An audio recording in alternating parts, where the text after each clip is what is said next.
शहर से जो उम्मीदवार की है ऐसे मुबीन खान इनामदार साहब, जिनको नगर अध्यक्ष के लिए मजलिस ने यहां से ठहराया है, पटेल शमीम न इनको 10 वार्ड क्रमांक 10 से इनको दिया है जुनैद पटेल साहब की, निजाम बाबा वार्ड क्रमांक 10, करीम कादिलकर वार्ड क्रमांक 4 लिखा है साहब, मैं भी पढ़ नहीं सकता हूं आपको क्या है, कामरान भाई वार्ड क्रमांक 1, इमरान हुजानी वार्ड क्रमांक 2।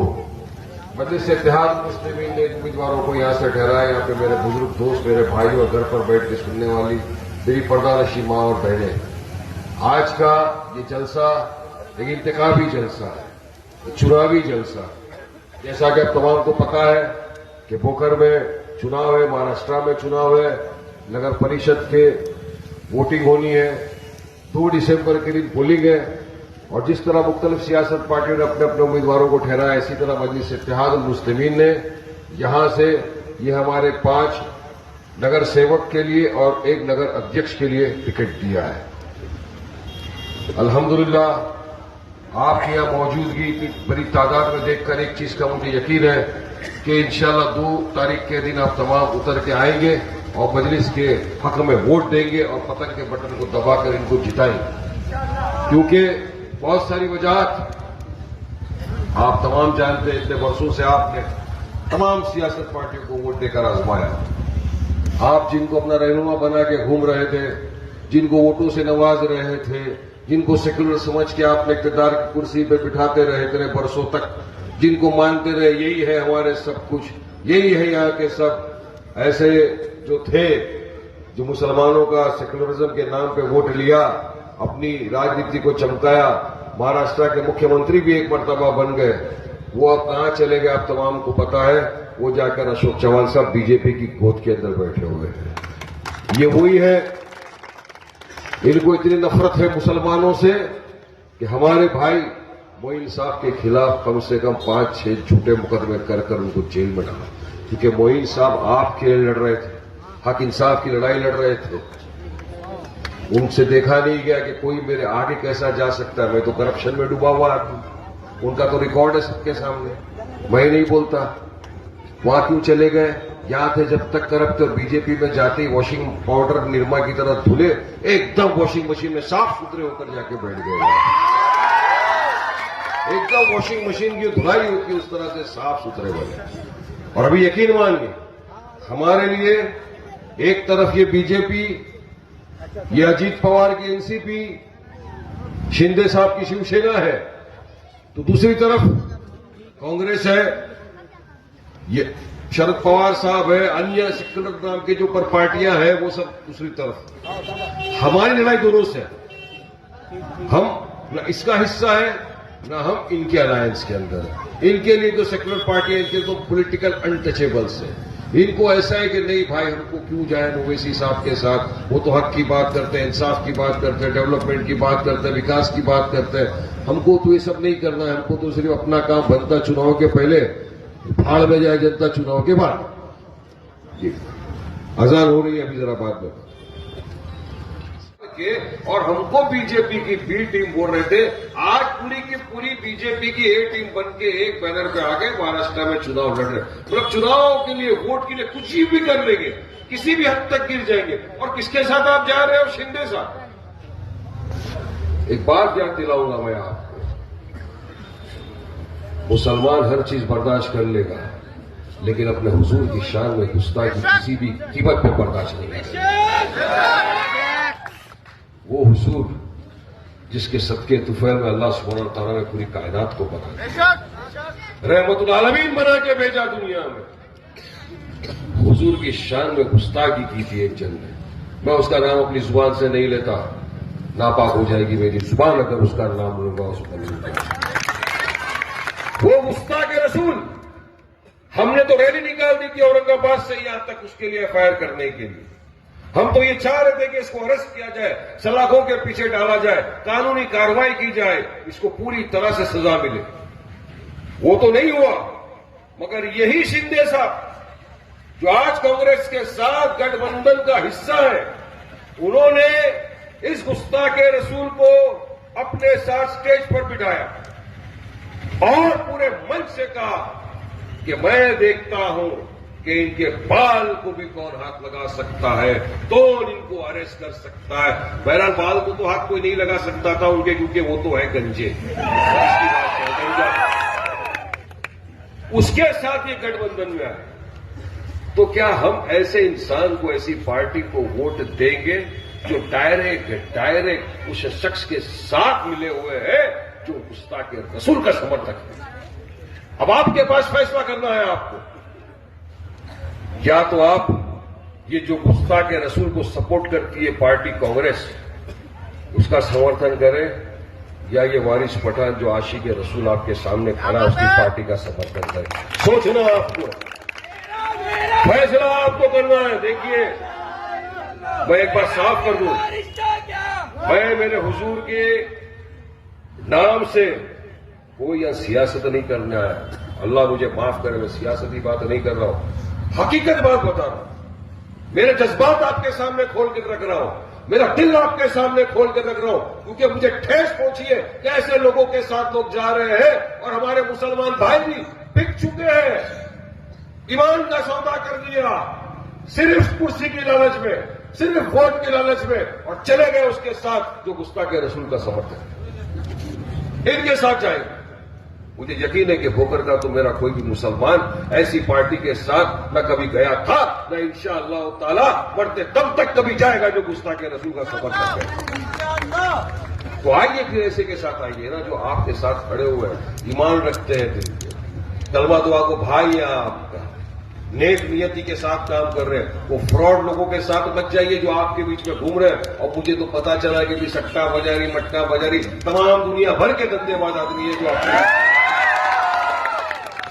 उसका एक ही काम होगा, माल बनाओ, अपनी तिजोरी भरो, सट्टे के अंदर लगाओ, माल बनाओ। वो डेवलपमेंट नहीं करेगा, वो सट्टा करके माल बनाएगा, और मजलिस के आदमी डेवलपमेंट करेंगे, रस्तों के काम करेंगे, आपके हमदर्द बन के आपके साथ कांधे से कांधा मिलाकर खड़े रहेंगे, क्योंकि इन्होंने सीखा है अपने कायद बैरिस्टर सदरुद्दीन ओवैसी के पास बैठकर कि किस तरह आवाम की खिदमत करना, दारुस्सलाम को देखिए किस तरह आवाम की खिदमत की जाती है।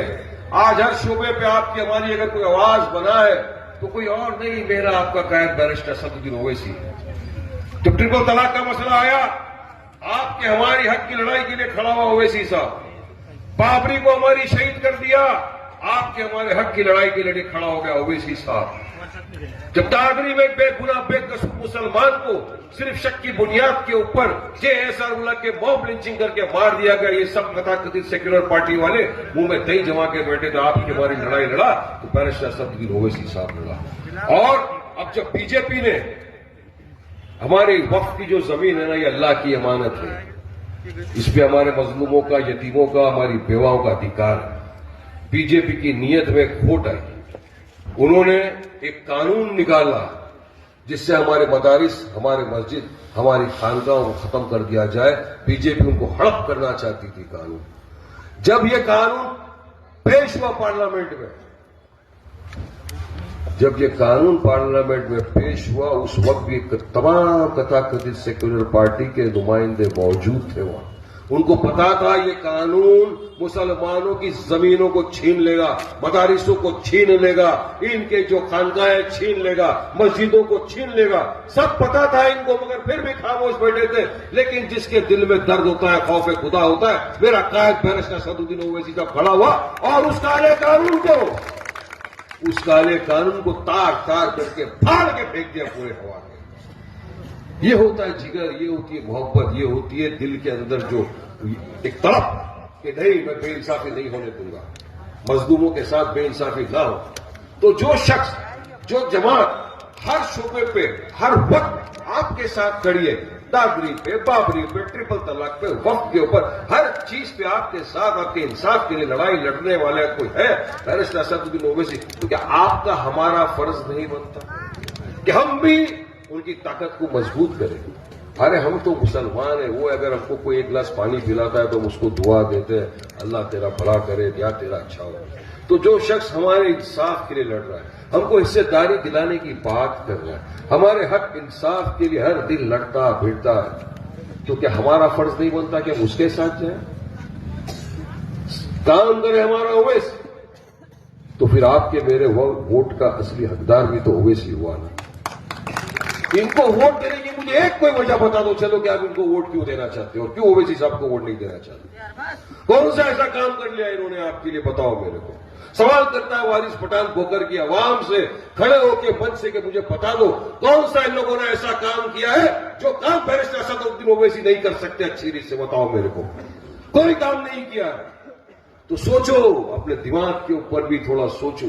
जब सुबह में वोट डालने जाओ 2 तारीख को, तो उसने अपने दिमाग में अपने दोस्तों सबको बताओ कि मैं क्यों डालूं मजलिस को वोट। उस वक्त अल्लाह सुब्हानहू व तआला आपके दिमाग में उतारेगा ये बात, नहीं, उसका कायद लड़ा हमारे लिए, हक के लिए लड़ा, मुसलमानों की बेबक आवाज बना, इंसाफ के लिए लड़ा, जहां जहां अत्याचार हुए मुसलमानों पे हमारा लड़ा खड़ा हुआ हर जगह।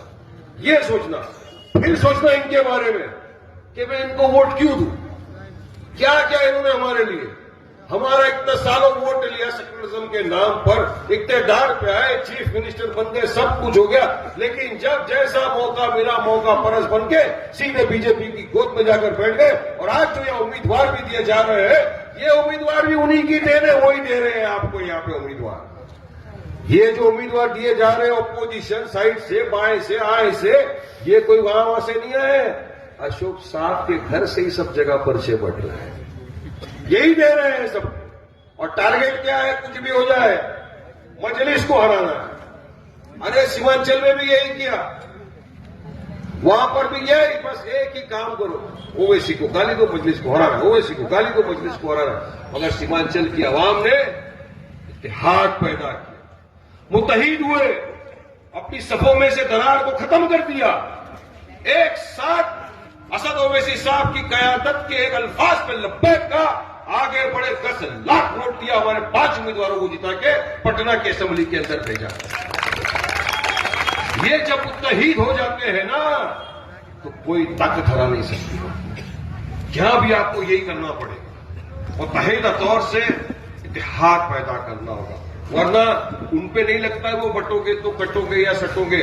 अरे अपूर्ण बटेंगे तो जो तरह परसों से हो रहा है, आपने देखा किस तरह से अपने साथ बेइंसाफी हो रही है। आज हिजाब से नफरत, खाने पीने से नफरत, मस्जिद से नफरत, 4 दिखा मस्जिद बुलडोजर से उड़ा देते कायदा कानून पालन किए बिना।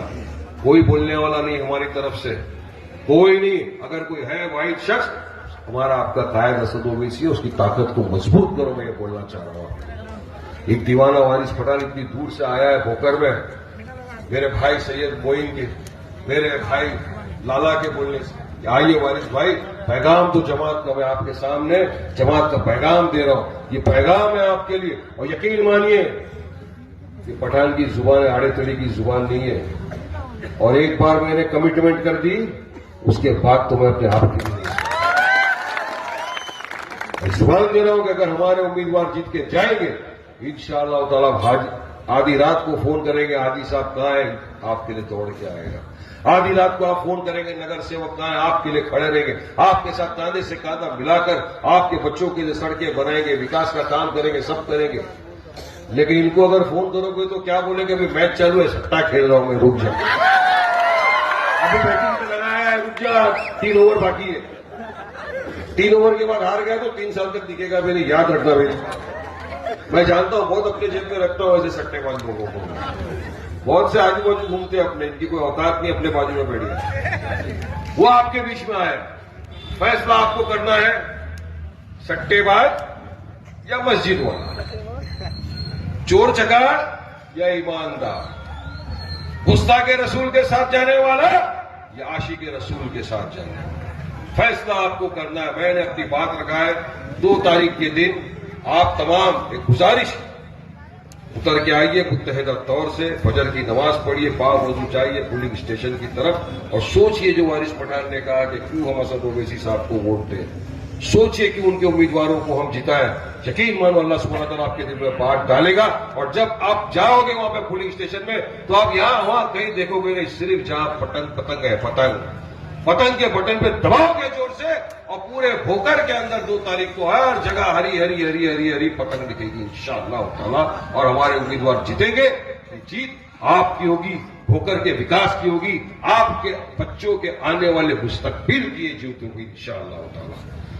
तो वोट देंगे ना मजलिस को, पतंग पे दबाएंगे ना बटन, मेरी बात पे गौर करेंगे ना, जिताएंगे ना इनको इंशाअल्लाह। तो नारे तो लगाना पड़ेगा। तेरा मेरा रिश्ता क्या, तेरा मेरा रिश्ता क्या, नारे तकबीर, नारे तकबीर, मजलिस इत्तेहादुल मुस्लिमीन, ओवैसी जिंदाबाद, हिंदुस्तान जिंदाबाद, जिंदाबाद, मेरी भोकर की आवाम जिंदाबाद। हाँ याद है मुझे, वो किए बिना तो ना तुम मुझे जाने दोगे ना मैं भी जाऊंगा। वो तो उड़ाना ही है ना, उड़ाए बिना कभी नहीं अपना वारिस पटा, और ऐसा उड़ाएंगे कि इनकी नींद उड़ा दिए। आसमान में सिर्फ पतंग उड़ाना है अपने को 2 तारीख को, पतंग दबा दबा के। आ जाओ बिस्मिल्लाह।